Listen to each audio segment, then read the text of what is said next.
শ্রাবণ মাস, আর তাই আমরা ঘুরে ঘুরে কোথায় কোথায় পুরনো মহাদেবের মন্দির, শিব মন্দির আছে তার খোঁজ দেবো আপনাদের।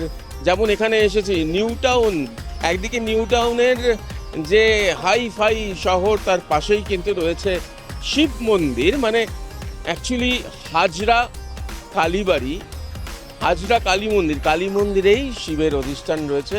এবং তার জন্য এই সময়, এই শ্রাবণ মাসে প্রচুর ভিড় হয়। আপনাদের দেখাবো এই শিব মন্দিরে কালী, হাজরা কালীর কাছে কোন মহাদেব আছেন। আসুন।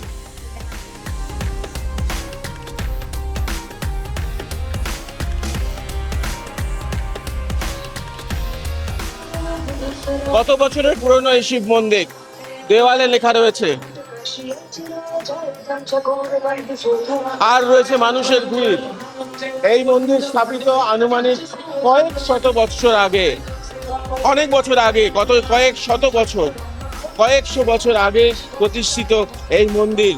ভিড় দেখেই বোঝা যাবে মানুষের ভিড়। এদিকে যেমন রয়েছেন শিব দুর্গা, শিবের মূর্তি রয়েছে, দুর্গার মূর্তি, শিব দুর্গার মূর্তি রয়েছে, তেমনি এদিকে শিবলিঙ্গ, শিবলিঙ্গ, শিবের মাথায় জল ঢালার এই যে লাইন দেখতে পাচ্ছেন, এই লাইন ভেতরে গিয়েছে।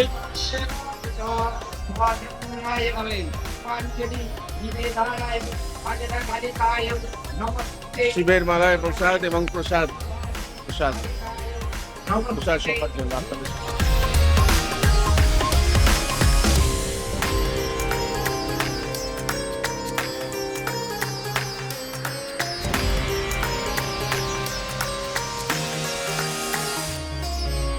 মন্দিরের ঠিক ভিতরে রয়েছে আমরা, যেখানে শিব ঠাকুরের মাথায় জল ঢালা হচ্ছে এবং প্রচুর মানুষ দেখতে পাচ্ছেন, ভক্ত যারা তারা রয়েছেন। ভোরবেলা থেকে এই লম্বা লাইন, সোমবারের লাইন, মাঝে মধ্যে উলুধ্বনি হচ্ছে। আর এই সেই শিব মন্দির যেখানে দুর্গা এবং শিব একসঙ্গে রয়েছে।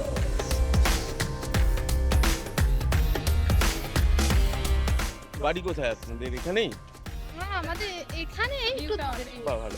সেটা হচ্ছে যে এই মন্দিরে শিব ঠাকুরকে কিরকম দেখেন? এখন তো শ্রাবণ মাসও চলছে, আজকে পুজো দিলেন। শিব ঠাকুরকে একদম মানে অনেক জাগ্রত আছে এখানে। তো ভগবানকে পুরো মন থেকে রাখলে সব জায়গায় জাগ্রত থাকে, কিন্তু এখানে সবাই মান্যতা যে ভগবানের কাছে যা চাই, সবাই সবাই তো ভগবানের কাছে কিছু না কিছু চেতেই আছে, তো সেটা সব কিছুই পূর্ণ হয়। আর এখানে প্রচুর মানত হয়, প্রচুর ভিড় হয়। আজকে তো অল্প আছে, তাও সামান্য, ভোরবেলা থেকে এটা হচ্ছে। আরও তোমার লাস্ট সোমবার যখন আসবেন তখন আরও প্রচণ্ড ভিড় হবে, তখন মানুষের গায়ে গায়ে ধাক্কা লাগবে, মানে এত বড় এরিয়া হলেও প্রচণ্ড ভিড় হয়। রিক্তমের সঙ্গে প্রীতম দে এই সময় লাইন।